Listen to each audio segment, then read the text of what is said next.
actually ended. When I finished reading the last read aloud, that was the last page. So we kind of found the ending to everyone's story. So I kind of wanted to show you, we're going to wrap this up. And those of you who are watching this video, if you want to take the test, you can go ahead. If you would like some help or want to chat me beforehand, we can do that too. So I'm interested to see who made it this far and listened to all the read alouds and is ready for their test. So first off is a picture. Here is Joseph's journey. You can see where they started all the way back and around through the Atlantic Ocean to France. Here is Isabel's journey. Remember, they were on the boat floating Hana over here, up and around, over, up, and then made it all the way to my, trying to go backwards. So that was on her boat. And then Mahood, he was the one that did everything by car and by foot and camping. They finally made it to Berlin, Germany, out of Syria. So as you can see, these three refugees made a long trip. What I'm going to do is I'm going to read the author's note just about each character and kind of wrap things up. So here we go about Joseph. It's actually, all of these are fictional characters. Remember, that means they're not real, but they're based on true stories. So Joseph. The MS St. Louis was a real ship that set sail from Nazi Germany in 1939 with 937 passengers on board, almost all of them Jewish refugees trying to escape the Nazis. The Jews expected to be admitted to Cuba, some of them to live there permanently, some to stay only temporarily until they were admitted to the United States or Canada. But when they arrived, the Jews were told they would be not allowed on land. The reason was political. The Cuban official who had issued the refugees' entrance visa had fallen out of favor with the Cuban president at the time. To embarrass the official, Brewer actively canceled the Jews' visas. Nazi agents in Havana helped keep the Jews out too by spreading propaganda that turned the Cuban people against the refugees. The Germans didn't want the Jews in their country, but they also loved seeing the refugees turned away by the other countries. To the Nazi, it was proof that everyone in the world secretly agreed with the way that the Germans were treating the Jews. Captain Gustav Schroeder was real, and he is remembered today for his kindness towards the Jewish passengers and his efforts to find refuge for them. Otto Schindick was real too, and was not only the Nazi Party representative on the ship, but also something of a spy, carrying secret messages back and forth between Germany and the Nazi agents working in Havana. Evelyn and Renata were the real names of the two sisters, whose mother chose to remain in Nazi Germany. Their father, Dr. Max Aber, was able to get them off the St. Louis in Havana because he had gone ahead of his family in Cuba and had strong connections with the local authorities. None of the other passengers were so lucky. Joseph's father, Aaron Landau, was inspired by two different men who really sailed on the MS St. Louis, Aaron Posner and Max Lowe. Aaron Posner, a Hebrew teacher, had been taken from his home in Germany during the Kristallnacht, the night of the broken glass, and sent to Dachau, where he had been beaten and humiliated and where he witnessed incredible things. It was Aaron Posner who was released from Dachau after 6 months and told to leave the country within 14 days, and it was Posner who was the victim of Otto Schindick and his firemen while on board. Posner was also one of the mutineers who tried to take control of the ship when the St. Louis was turned away at the United States and Canada. Max Lowe was a Jewish lawyer who, like my fictional Aaron Landau, had been forbid by the Nazis to practice law. Lowe had continued to give legal advice to sympathetic German lawyers who paid him under the table, but the Gestapo eventually caught him on the Lowe was forcing into hiding. He joined his wife and 2 children, a boy and a girl, just in time for them all to board the MS St. Louis to make their escape. But like Aaron Landau, Max Lowe was a broken man when he rejoined his family.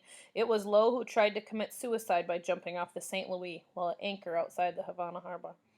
The English ship, the Orduna, and the French ship Flanger, both carrying Jewish refugees bound for Cuba, were initially kept out of Havana harbor just like the St. Louis, but both ships, to the frustration of the passengers on the St. Louis, were eventually allowed to dock and disembark their own refugees. But what the passengers on the St. Louis didn't know was that the only people allowed off the Orindano and the Flanger were passengers with Cuban passports. The rest, mostly Jews with no invalid entry visas like Jewish passengers on the St. Louis, had been turned away to find another country that would take them. The Jewish refugees on the St. Louis, who were allowed to enter in the UK, were the lucky ones. They escaped the Holocaust. Out of the 620 Jewish refugees who returned to Europe, the United States Holocaust Memorial Museum estimates that 254 of them were among the 6 million European Jews who died in the Holocaust. Most of these people were murdered in the killing centers of Auschwitz and Sobibor, says the museum. The rest died in internment camps and hiding or attempting to evade the Nazis. Ruthie, who survived, would be among approximately the 100,000 Jews who live in Germany today, down from around 500,000 Jewish German citizens before World War II. Many more Jews who survived the Holocaust chose not to return to their European home countries, settling instead in the United States and the newly formed country of Israel. The tragedy of the MS St. Louis is now famous and has been subject of many books, plays, films, and even an opera. So Ruthie, remember, that was Mahoud's sister, or no, Joseph's sister. She was the one, when we fast forward, took in Joseph's family. So you notice how there's a little connection there. Okay, so now let's read a little bit about Isabel. In 1994, thanks to a large part of the recent collapse of the Soviet Union and the ongoing U.S. embargo against trade with Cuba, hungry citizens of Havana rioted up and down Malecon. In response, Cuban President Fidel Castro announced that anyone who wanted to leave Cuba could do so without being thrown in jail, which was the usual punishment for trying to escape. It was a strategy Castro had employed first when protests threatened to overwhelm his security forces and overthrow his government. Castro would allow people to leave any way they could, usually on homemade boats and rafts, to flee, and when all the people were angry enough to fight him and fled to America, the protests would stop and things would settle back down. In 5 weeks in 1994, when Castro allowed unhappy citizens to leave, an estimated 35,000 people fled the island for the United States, almost 10 times the number of people who had tried to escape America in all of 1993. Many Americans objected to the sudden influx of Cuban refugees, particularly because at that time Cubans enjoyed a unique path of becoming American citizens that immigrants from other countries did not. Others recognized Castro's ploy for what it was and argued that the protesters should remain in Cuba in the hope that their riots would finally overthrow the Cuban government. U.S. President Bill Clinton had a big decision to make. Let the Cuban refugees in, or send American warships out to turn them away. While he tried to figure out what to do, Clinton ordered any Cuban refugees caught at sea to be sent to a refugee camp at the U.S. military base in Guantanamo Bay in Cuba. From there, Cuban refugees could choose to return to Cuba or wait and see if the United States or another country would take them.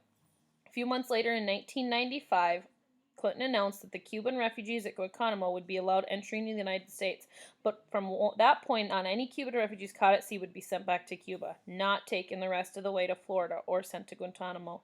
Any Cuban refugees who made it to America could stay. Isabel and her family refer to this new attitude toward refugees as wet foot, dry foot, though that name wasn't commonly used to describe the situation until the policy was officially made a law in 1995. I've also used artistic license to combine the riot that prompts Isabel's family to leave the U.S. These two events actually happened a month apart, but I brought them together here to make my story tighter. We're gonna skip over that. Oh, kind of fast forward a little bit. More recent, 2014, President Barack Obama and Cuban President Raul Castro, Fidel's brother, announced that Cuba and the United States were reestablishing relations with each other.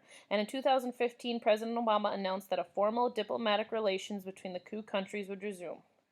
So they kind of got back. So nice. So with those, they had two options. So people coming from Cuba, if they made it to land, they could stay. If they were caught, just like remember that big Coast Guard boat that was chasing after them, they would have to go to Guantanamo Bay, which is a big camp, to decide where they go. And remember that connection, Isabel's boat, her grandpa, remember, worked on the MS St. Louis. So he was a person on that boat that carried a bunch of Jews. So there's another connection. All right, just a quick little thing on Mahoud. As he wrote this story, Syria is in its sixth year of one of the most brutal and vicious civil wars in history. As the city of Aleppo, Mahoud's hometown, lies in ruins today because it is home to a large group of rebels who oppose Bashar al-Assad's war on his own people.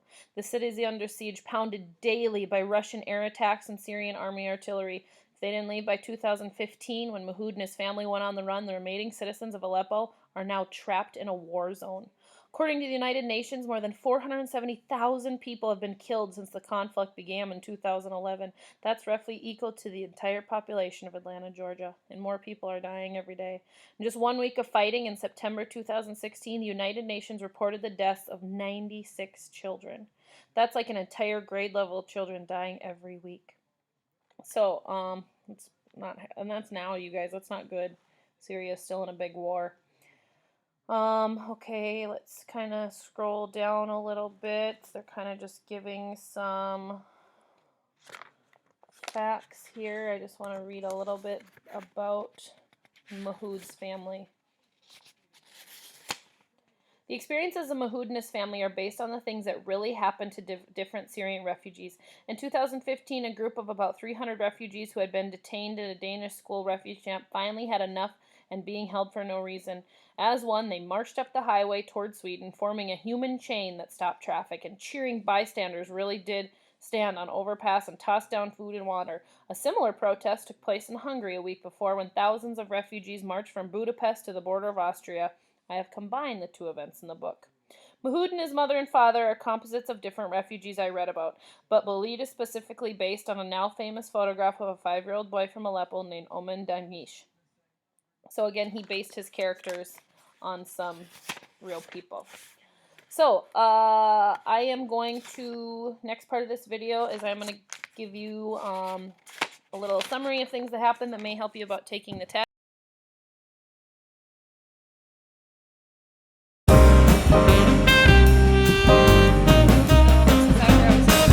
Got 10 out of 10.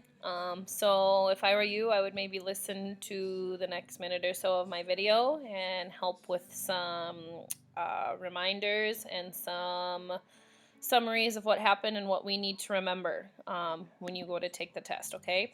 So I don't know if you remember, but in the beginning of the book, when we met Mahoud and Walid, their country was under attack. It wasn't good. They were afraid of everything.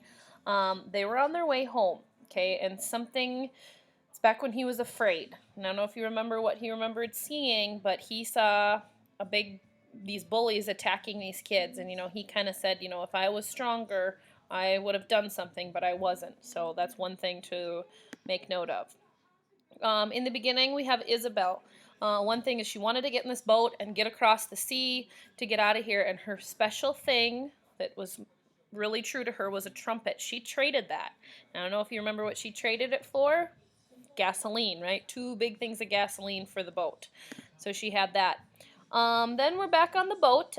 Joseph, they're on the big ship. What did they do before his bar mitzvah?